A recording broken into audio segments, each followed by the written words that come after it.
मशरिक़ वस्ता में एक बार फिर आग लग गई। ईरान की जानिब से मुत्तहदा अरब इमारात की बंदरगाह फजीरा पर मिज़ाइल हमले के बाद अमेरिका का ईरान पर मिज़ाइल हमला, कई कश्तियाँ तबाह करने का दावा। इस बारे में आमिर रज़ा से बात करते हैं। आमिर भाई, कल ये खबरें सामने आई कि ईरान ने फजीरा पर मिज़ाइल हमला किया, वहाँ पर आग लग गई। उसके बाद अमेरिका ने अब ईरान पर हमला किया है, वहाँ पर किसी जजीरे के पास खड़ी कुछ कश्तियों को निशाना बनाया है। क्या तफसीलात है? देखें, फ़िलहाल तो जो ताज़ा तरीन इतलात हैं वो ये हैं कि ईरान का जो जजीरा है जैशम, वहाँ के करीब खड़ी कश्तियों को जो है निशाना बनाया गया है और इसके साथ साथ बंदर अब्बास पर भी धमाकों की आवाज़ सुनी गई है। यानी ये जंग जो है जिसको हम कह रहे थे कि इस वीक में शुरू होनी है, लास्ट वीक में मैंने ये बात कही थी कि अमेरिका हमला करेगा ही करेगा, फिर उसको मुत्तहदा अरब अमारात की तरफ लेकर जाया जाएगा। आज मुत्तहदा अरब अमारात में मज़ीद मिज़ाइल्स और ड्रोन्स को गिराए जाने की जो है वो ख़बर सामने आई है कि वहाँ पर मज़ीद फायर हुआ, लेकिन जो इसराइल का आयरन डूम दिया हुआ है उसने उनका दिफा किया। यानी ये मिज़ाइल्स कहाँ से आए, ईरान इसकी तरदीद कर रहा है। ईरान जो अमेरिका है उसके मुकाबले में वो कह रहा है कि उसने मिज़ाइल बोट्स को निशाना बनाया।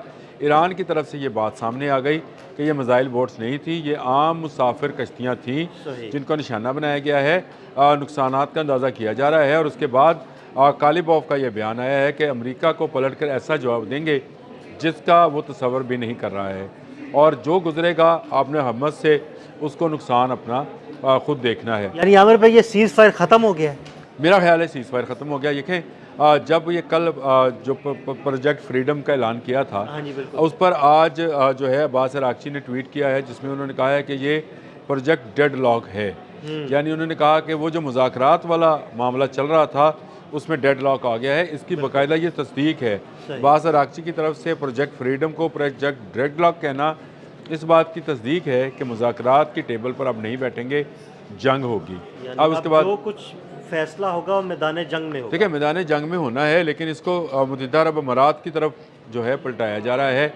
ये एक नई जो है डेवलपमेट है। इस बारे में आपने बात भी की थी कि मुसलमान ममालिक को एक दूसरे के सामने ला कर दिया, और इसका जितना खर्चा है वो अब अमेरिकन मिसाइल चलेंगे तो उसका खर्चा मुत्तहदा अरब अमारात वाले देंगे। देखें, सऊदी अरब के जो प्रिंस हैं मोहम्मद बिन सलमान, उन्होंने बड़ी एक स्मार्ट मूव की है। उन्होंने फ़ोन किया है, हालांकि ओपेक से बाहर जाकर मुत्तहदा अरब अमारात ने एक तरह से सऊदी अरब का इनकार किया है। इसके बावजूद मोहम्मद बिन सलमान ने जो शेख ज़ैद हैं उनको फ़ोन किया है, मोहम्मद बिन ज़ैद को, और इनको कहा है कि वो तहम्मुल का मुज़ाहरा करें।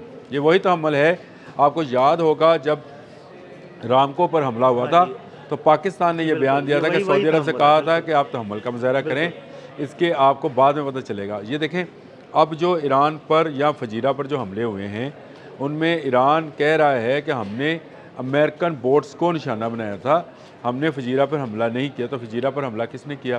और क्या मुत्तहदा अरब अमारात में आने वाले ड्रोन्स जिनका दावा कर रहा है आयरन डूम उनका, क्योंकि इजरायली सुन्नी वहाँ पर बैठे हैं, वही कमांड एंड कंट्रोल कर रहे हैं, क्या वो ये बता सकते हैं ये कहाँ से आए थे? वो नहीं बताएंगे। आमिर भाई, ये वही सूरत हाल है जो पिछले एक हफ्ते से हम बात कर रहे हैं कि कोई भी ऐसा फेक ऑपरेशन किया जा सकता है अमेरिका या इसराइल की जानिब से ताकि दोनों ममालिक एक दूसरे के सामने आ जाएं। देखें, बहुत सारे मामलात हैं। आप मुझे एक चीज़ छोटी सी एक बताएं। एक जहाज़ को आग लगती है, ये जनूबी कोरिया का जहाज़ है, कहा जाता है कि इस पर ड्रोन लगा है। ये ड्रोन कहाँ से आया? ईरान कह रहा है हमने नहीं लगाया। तो फिर कहाँ से? अब जनूबी कोरिया वो मुल्क है, आप जहन में रखें, जनूबी कोरिया वो मुल्क है जिसने एक वक्त में ये कहा था कि मैं आपको पेट्रियाट नहीं दे सकता क्योंकि मेरे लिए शुमाली कोरिया एक मसला बन जाएगा और मैं खाली हो जाऊंगा। एक हद तक मैं आपको दे सकता था, वो मैंने आपको दे दिए, इनकार किया, उसके जहाज़ को हिट कर दिया गया। अब ये बातें सारी जो हैं, ये अलफजीरा तक जो लाइन खींच ड्रा कर दी है ईरान ने, ये की भी इसीलिए है। ये इनका ख्याल था कि शायद वो इसके मुकाबले में, ईरान के मुकाबले में, अगर आपने हमस बंद भी है तो फजीरा को ऑपरेट करेंगे। फजीरा से बहुत सारी चीज़ें जो हैं सामने आ रही हैं। ये एक आम बंदरगाह नहीं है, ये अस्करी नवीयत की बंदरगाह है और अमेरिका इस पर काबज़ है। फजीरा मुत्तहदा अरब अमारात के पास भी नहीं है। फजीरा की बंदरगाह American command and control centres के पास है। यहाँ से ईरान का फासला बहुत कम है। और ये जो मैं अक्सर कहता हूँ कि इन्होंने जो हाइपरसोनिक मिसाइल्स लाए हैं ये चलाएँगे मुत्तहदा अरब अमारात से, जवाब इसका मुत्तहदा अरब अमारात में आएगा। देखें, अब इनकी मुत्तहिदा अरब अमारात की फजीरा में ऑयल रिफाइनरी की फुटेज आ गई हाँ सामने, जी बिल्कुल, आग लगी हुई है, धुएं के बादल उठ उठ रहे हैं। रहे हैं। अब ये इसका जवाब जो है वो ईरान में दिया जा रहा है और ये कहा जा रहा है कि बंदरबाज की बंदरगाह के ऊपर जो है धमाके की आवाज़ सुनी गई है। तफसीलात उसकी जैसे ही आएंगी हम वो भी आपको देंगे। तफसीलात ईरान से निकल के आना जो है वो ज़रा थोड़ा मुश्किल है, क्योंकि वहाँ पर एक तो नेट नहीं है, दूसरा जितना वो सरकारी तौर पर जारी करते हैं वही सामने आता है। लेकिन धमाकों की आवाज़ें सुनी गई, ये खबर सामने आई और फिर उन्होंने कहा कि हमारी जो सिविलियन कश्तियाँ थीं उनको अमेरिका ने निशाना बनाया है। तो जंग आपका ख्याल बिल्कुल ठीक है कि ये अगर कहा जाए कि जंग दोबारा से शुरू हो गई है, वो जो सीज़ फायर था वो ख़त्म हो गया है, एक दूसरे की तरफ मिसाइल्स और ड्रोन्स जो हैं उनके हमलों का आगाज़ हो गया है और ये आहिस्ता आहिस्ता जंग बढ़ती चली जाएगी। देखें जब सेंटकॉम ने ये कहा था कि वो अपने जहाज़ गुजारने लगे हैं, ईरान ने मना किया था। कल भी उन्होंने अपने क्रूज़ मिसाइल जो थे तनबीहन जारी, ये जो खबर जारी हुई उसमें थोड़ा सा मीडिया ने बहुत ही मैनिपुलेट किया। मैंने कल अपने व्लॉग में ये बात बताई थी कि ये मिसाइल कश्ती पे फायर नहीं किए गए, अमेरिकन डिस्ट्रॉयर पर फायर नहीं किए गए, तनबीहन चलाए गए हाँ जी हैं। बिल्कुल, ये आपने यही बात की थी। यही बात की थी कि तनबीहन चलाए गए हैं कि अगर आपने इससे एक कदम भी आगे बढ़ाया या तो ये मिसाइल आपके शिप पर भी जो है ना गिर फायर सकता किए जा है, सकते गिरा हैं। जा सकता बिल्कुल। है। इसी तरह उन्होंने ड्रोन भी अपना जो है वो चलाया, लेकिन उसकी रेंज उन्होंने वो रखी कि वो कश्ती को ना लगे। ये तनबीह जारी की जाती है। पहले उन्होंने 3 दफ़ा ज़ुबानी कहा, उसके बाद उन्होंने क्रूज़ किया, लेकिन इन्होंने अपने रास्ते तब्दील किए और पीछे को हट गए। ये ईरान ने वाज़ेह तौर पर बताया। जो सेंटकॉम ने खबर जारी की कि हमारी कश्ती को मिसाइल हाँ, नहीं लगा, उन्होंने भी यही खबर जारी की, कोई ऐसा मिसाइल नहीं लगा, वो इसलिए जारी की थी। सेंटकॉम ने भी ठीक किया कि उन्होंने ये तस्दीक, ये जो है तरदीद जारी कर दी। उसकी वजह यह थी कि सोशल मीडिया और कुछ मीडिया हाउसेज जो थे जानबूझकर ये बात साबित कर रहे थे कि ईरान ने मिसाइल जो हैं वो गिराए और लगाए हैं और कश्ती को जो है नुकसान पहुँचा है। उसकी वीडियोज़ भी सोशल मीडिया पे आगे में हंस रहा था, सारी AI जनरेटेड थी। फिर मिसाइल चलाने की भी फुटेज सामने आ गई कि ईरान ने ये वाले मिसाइल चलाए हैं। कोई पासदारान इनकलाब ने फुटेज जारी नहीं की है और अभी उनका कोई ऐसा इरादा नहीं है।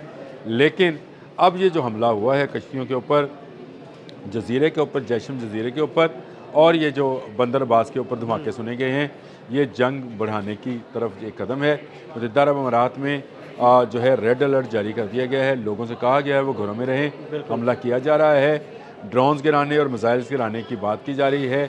आयरन डूम का शुक्रिया अदा किया जा रहा है, यानी यहूद नसारा की वो साजिश के मुसलमान का पैसा मुसलमान पर लगे और वो बैठकर दूर से तमाशा देखें। मुझे साफ सामने नज़र आ रहा है कि मुत्तहिदा अरब अमारात की तरफ से कुछ मिसाइल चलेंगे जो ईरानी तनसीबात पर लगेंगे और आयल तनसीबात पर लगेंगे। उसके जवाब में जो अगर ऑयल तनसीबात पर रहेंगे तो फिर उसके जवाब में ईरान भी उनकी ऑयल तनसीबात को निशाना बिल्कुल ऐसे ही है। और अबू धाबी जो कि सारे का सारा ही ऑयल डिपोस पर मुश्तमिल है, अगर कहा जाए तो उसको निशाना बनाया जा सकता है। और धुएँ के ऐसे बादल उठेंगे जैसे आप समझे कि पूरा इलाका जो है ये सूरज की रोशनी से ख़त्म हो जाएगा। और मैं अक्सर ये बात कहता भी होता हूँ दिल भाई कि दहीमा का जिक्र है हदीस में, और ये धुआं है और वो धुआं जो है हर घर में दाखिल होगा। इससे मुराद ये नहीं है कि वो वाला धुआं जो उठेगा वो हर घर में दाखिल होगा, लेकिन एक बात को जहन में रखिए, ये असरात इस वक्त दुनिया के हर घर में पहुँच गए हैं। वो अमेरिका है, रशिया है, ईरान है, चीन है, पाकिस्तान है, भारत है, कोई मुल्क है, यूरोप है, महंगाई की सूरत में ये असर पहुँच गया। तो इसका मतलब है धीमा जो है वो हर घर को मुतासर कर रहा है। और डोनाल्ड ट्रंप का ट्रुथ सोशल पर यह बयान कि मैं ये तवक्को कर रहा था कि बैरल जो है $300 पे जाएगा, अभी गया नहीं है। ये एक तरह की धमकी है जो उसने लगाई है और ये धमकी उसने यूरोप को लगाई है। और यूरोप को इसलिए लगाई है कि कल जो कैमरॉन हैं वो सदर हैं फ्रांस के, उन्होंने ये कहा है कि ईरान और अमेरिका आपने हमस को खोलें और हम कभी इस जंग के हक़ में नहीं हैं और यूरोप को अपना दिफा खुद करना है, अमेरिका के तसल्लुत से निकलना है। उसके बाद से ये $300 वाली ये जो धमकी, उन्होंने कहा कि ये तो बहुत कम तेल जो है बहुत नीचे आ जाएगा, जंग बंद होगी। लेकिन यूरोपियन यूनियन कहती है कि ये जंग अगले चंद माह तक जारी रह सकती है, इसलिए तेल की कीमतें जो हैं उन पर नज़र रखें, इस इलाके पर नज़र रखें। लेकिन दहीमा का जो है वो मुझे नज़र आते हैं आसार। अगर मुत्तहिदा अरब अमारात ने गलती की और अपनी सरजमीन से एक भी मिसाइल चलाने की इजाज़त दी, जिसका वो बार बार कह रहे हैं कि हम जवाब देने का हक़ रखते हैं।